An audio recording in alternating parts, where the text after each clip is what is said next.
Welcome back to the Thinking Crypto podcast, your home for cryptocurrency news and interviews.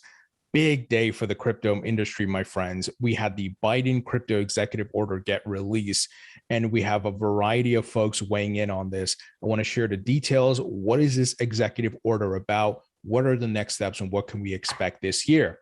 In addition, we have industry leaders weighing in on this, like Ripple CEO, Stellar CEO, even Gary Gensler of the SEC is weighing in. You have folks in the Blockchain Association, and all are pretty much seeing this as a positive move. And that's how I personally see it. I think many of us were a bit cynical where we were like, this could be negative, right? Government doesn't often get it right. And who knows what Biden's going to do. But thank goodness it was not negative and it was positive. And then markets actually started pumping. Bitcoin and altcoins started moving upwards. So I want to show you the charts. And once again, what folks are saying. We also have Senator Cynthia Lummis. She's about to put out a bill, a crypto-friendly bill. And we know she's a big-time crypto advocate. And I want to share the details there. And we have huge news out of the United Arab Emirates. And it's so funny how the news aligns. The day the United States makes a positive move towards crypto, all of a sudden the United Arab Emirates are like, hey, we got some bullish news too. So I want to break all of that down for you. Before we get there, please go ahead and hit the thumbs up button, leave a comment below, and hit the subscribe button if you're new here. It helps support the channel and it doesn't cost you anything. If you're listening on a podcast site, please give me a 5-star rating. Guys, earlier today, I uploaded my interview with former SEC Commissioner Joseph Grunfeld. You have to check out this interview. He served under Ronald Reagan's administration. He was the one who sent the letter to Jay Clayton and the commissioners telling them not to file the lawsuit against Ripple. He has a great perspective on the crypto market and what's happening with the SEC and crypto regulations. And it's an interview you don't want to miss. So I'll put a link in the description. Be sure to check it out. Now, a quick word from our sponsor, and that is iTrust Capital, which allows you to easily buy and sell crypto 24/7 in a retirement account. So essentially, you can invest in crypto via an IRA, and they provide this great service. They have over 25 different cryptocurrencies. They have a mobile app. They have a great support team, which is ready and able to support you if you have any questions. And there are no hidden fees. There's no monthly subscription, and it's free to sign up. Once again, it's free to sign up, so you can go check it out and see if it's for you. One additional call out is they have great security. They use Coinbase custody for custodying their assets. So it's institutional grade crypto custody. That's pretty awesome. So once again, free to sign up, no hidden fees, no monthly subscription, and you can trade and get really great tax benefits because we all know capital gains taxes. When you cash out your crypto, it's brutal. It's highway robbery. Well, this gives you a way to bypass a lot of those tax implications. So if you sign up under my link, which will be in the description, you get a $100 funding bonus. So be sure to check it out and sign up, and they are ready to help you as well. Now, let's look at the crypto market here. Bitcoin currently over $42,000 pumping as a result of the crypto executive order news. In fact, it started pumping last night where there was a leak of Janet Yellen's statements on the Treasury's website. I'm sure that staffer is in trouble a little bit. Hopefully they don't get fired, but it was released and subsequently pulled down, but Web Archive, they crawled it and cached it. So it's on the web, and the market started reacting positively because her statements were positive. And you can see here on the Bitcoin chart, we're looking at the weekly chart here, a huge green candle printing right now. Now, here's the thing. I still want to be cautiously optimistic because there's still a lot of uncertainty in the world with the Russia-Ukraine situation, the Fed potentially raising rates soon.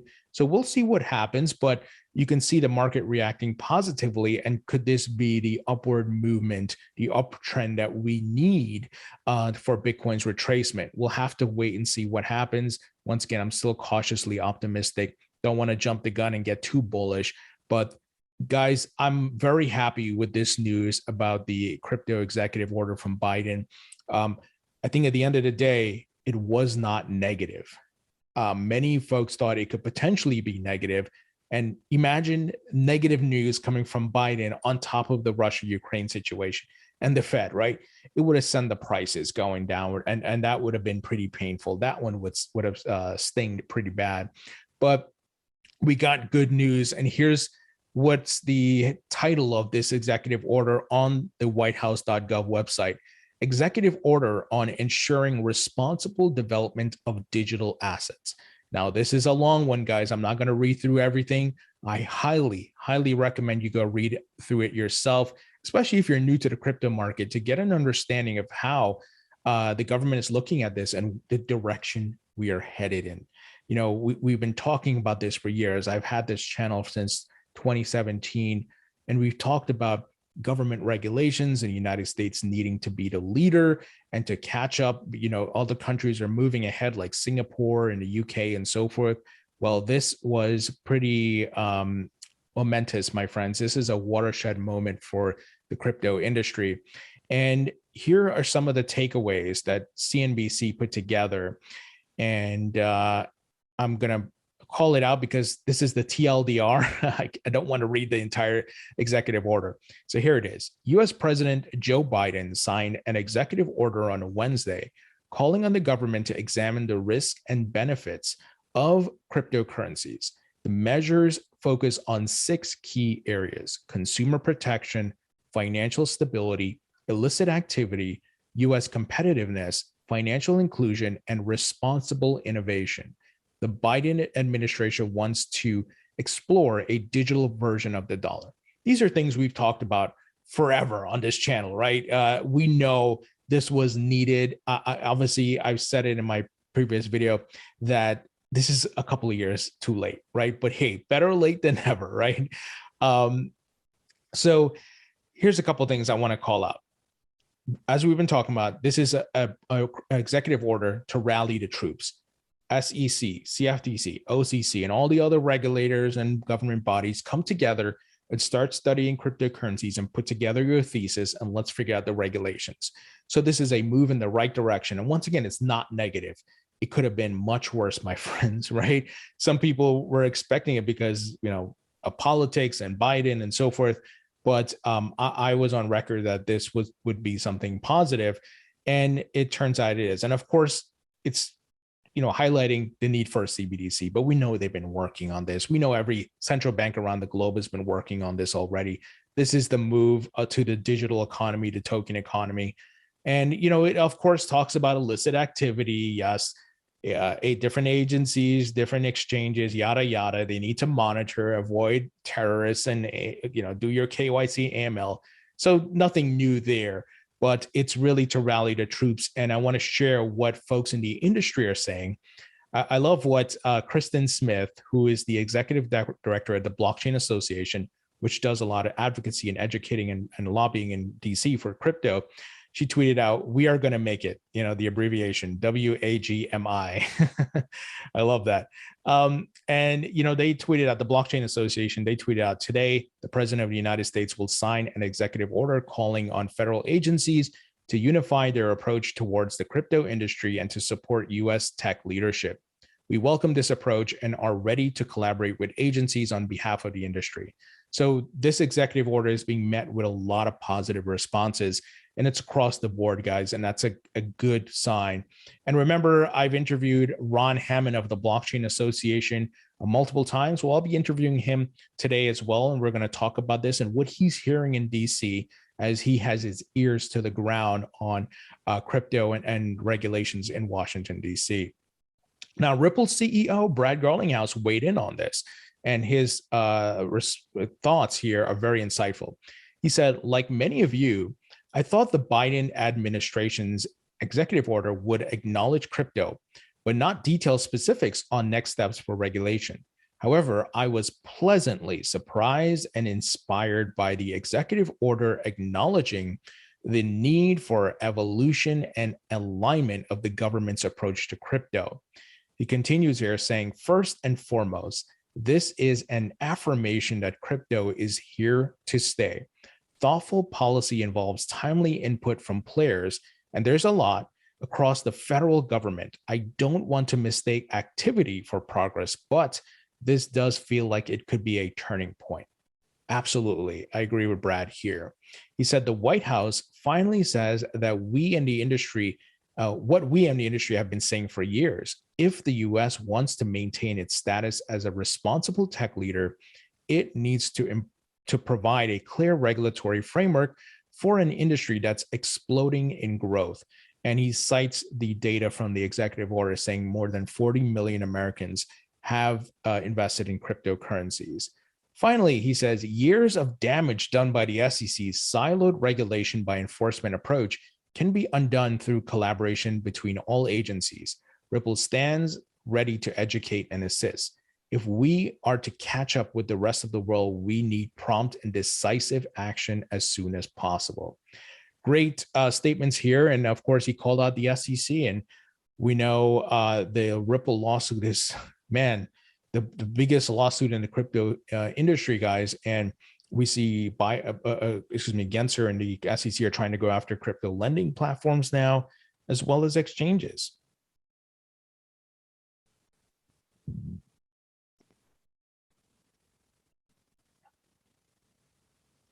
So this lawsuit is significant, and Ripple, they felt the brunt of the lack of regulatory clarity, right? We also have Susan Friedman, who's head of policy at Ripple, weighing in on this. She said, excited to see the Biden administration's long-awaited executive order emphasizing interagency coordination and work on crypto. What shouldn't fall by the wayside, existing legislative proposals that have already thoroughly researched this tech with actual policy recommendations. So obviously there's been a ton of bills like the Tokenomic Taxonomy Act, and I can't even remember all the names, right, that have been introduced by great members of Congress like Tom Emmer, Warren Davidson, and so forth. Many of those could bring the clarity. So she's highlighting, hey, don't forget about the ones with the work we've been doing for years. She said, studies and reports alone without action do not necessarily equal progress. Several bills have been introduced in Congress that, if passed, could be vital for providing regulatory clarity through federal oversight of exchanges or clarifying SEC and CFTC jurisdiction. That's pretty significant. I would love the CFTC to get more of the regulatory control of crypto because they view it as a commodity, virtual currencies, and are not as heavy-handed as the SEC. She said, it's been great to see growing bipartisan interest in this industry, but we need to move faster for the US to take advantage of the innovation and opportunity at hand. Just look at the EU. MiCA could soon be passed this year. The US should not lose momentum on these issues. Absolutely. Now, Ripple's Craig DeWitt, who I've interviewed on the channel, he had an interesting call out. He took an excerpt from the executive order saying a United States CBDC, may have the potential to support efficient and low-cost transactions, particularly for cross-border funds, transfers, and payments. And he put at the bottom of that, hashtag XRP is ahead of the curve again. Now, I don't want to talk about this in detail because we've talked about it so much. XRP, the bridge asset between different currencies. And I know some people are going to say, why do you need a bridge asset if you have digital fiat? Well, those digital fiats exist on different blockchains, and they also have different values, right? They're not all going to equal the same thing. So there still needs to be that neutral party. And it goes back to trust. Why would I want to hold another country's digital CBDC, right? Versus like how, they've been doing it right now with Swift with pre-funding accounts, Nostro, Vostro, and so forth. A bridge asset with interoperability, settles in seconds would be ideal. And that is what Ripple is positioning XRP to be. So hope you guys get what he's saying here and why it's not some silly statement, because some people think CBDCs make XRP irrelevant. It doesn't. You still need that bridge asset. If you understand the problems, you understand the solution that's being put on the table here. Now, Michael Saylor weighed in on this. He said regulation will accelerate the adoption of Bitcoin. So probably, I know a lot of Bitcoin maxis are going nuts right now. See CBDCs and yada, yada. Look, I don't like CBDCs. I understand the privacy concerns. I absolutely do. And I'm looking at this very cautiously.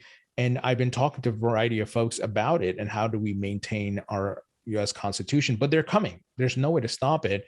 And they're going to be part of the digital economy, the token economy, along with crypto and digital assets.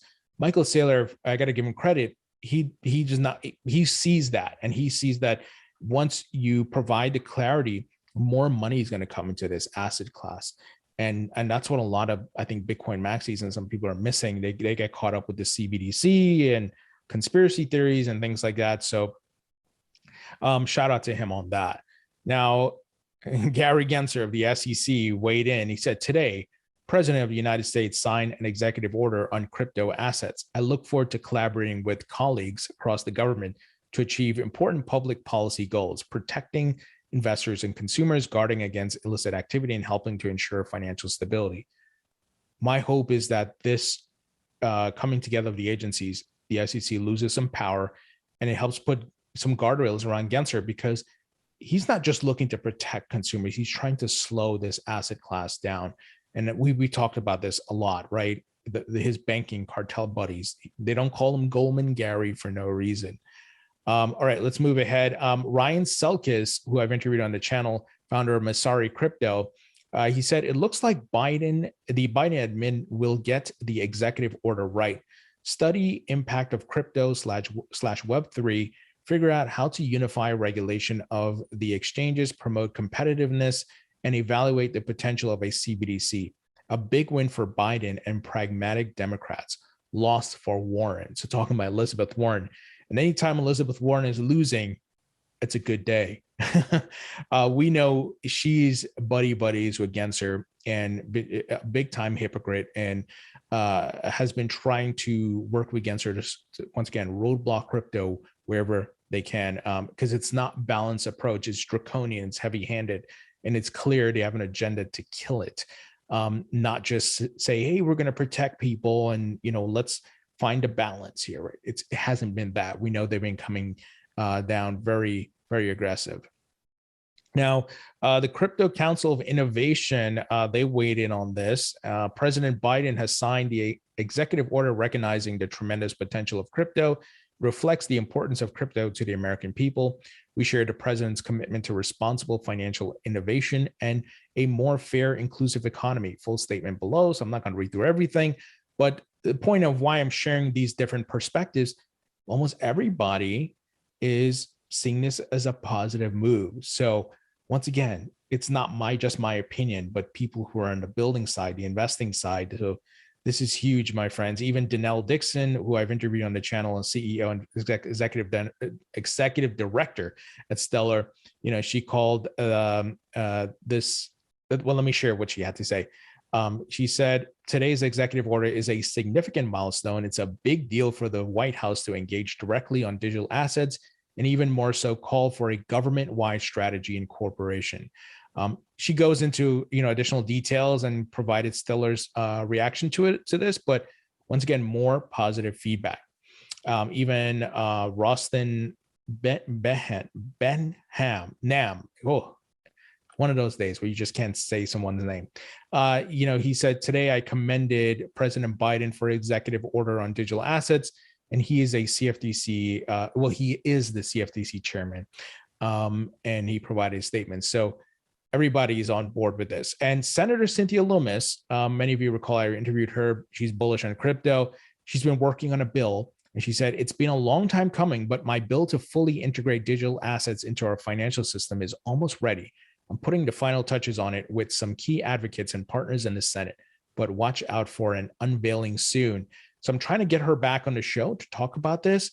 Guys, this is what we need, more members of Congress that are pro-crypto, and they're putting out thoughtful regulations and balanced regulations, once again, under the premise that the United States needs to get this right. We're in a global competition. The United States is the largest capital markets, and a lot of countries are going to follow the United States. So speaking of a lot of countries, I'll get to that news a bit later. But first, second largest custodian bank in the world, State Street, to offer crypto custodial services for institutions by the end of the year. Guys, I mean, look at what's happening. Banks, stock exchanges, the largest investment firms and funds around the globe are jumping all in. They're not worried about short-term volatility. they're taking positions and building and investing. And I've said it many times, institutional money, one of the big ways they always outperform retail and beat retail is they have patience. Retail gets very impatient, right? Retail, look, and I'm throwing myself into this as well. We'll look at their portfolio every day, and if they and the volatility affects them emotionally, but you have to learn to grow past that and think differently and have perspective. And once you do, and it took me a while to get over this, where the price drops 10K today, okay, I'll buy the dip and then I'll go do something else today. I'm not going to look at the charts, right? That's how you got to do it, guys. And then understand, obviously you want to check the news, right? Who's taking a position? What are they doing? Not what they're saying. And we're just seeing the biggest of the biggest here jumping into crypto one way or the other. And look at this. On the day of the executive order release, Dubai approves a law to regulate and promote Bitcoin and crypto. The UAE Prime Minister also says, our goal is to establish the UAE as a key player in the future of crypto. This is a global asset class, like unlike anything we've seen in the history of the world. It's 24/7. It's on the blockchain. It's verifiable. And you could be a billionaire or you can be an average Joe and you can participate in the asset class. You don't have to be an accredited investor. There are no gatekeepers here. Yes, there's KYC AML, obviously, but in the sense that you can partake, guys. You don't have to become an accredited investor and have X amount of money in your bank account. You could literally put $15 into Bitcoin, Ethereum, or XRP or whatever. You're part of the asset class. And there's never been anything like that ever in the history of the world. This is why this is going to be the greatest asset class ever. That is not hyperbole. In addition to crypto and digital assets, you're going to have tokenization of different commodities and assets and securities, stocks, all of these things. And once again, 24/7 trading borderless. Think about it. Think about the capital. Think about the reach. There's never been anything like this. So this is what makes me so bullish. Obviously, I'm here to make money. I want to make money. I want the prices to go up. But I understand if it does take some time, that's okay. We are headed in the right direction. Clearly, just as an example, this executive order today. Anyway, guys, let me know what you think. Leave your thoughts and comments below. Hit the thumbs up button, share this video, and I'll talk to you all later.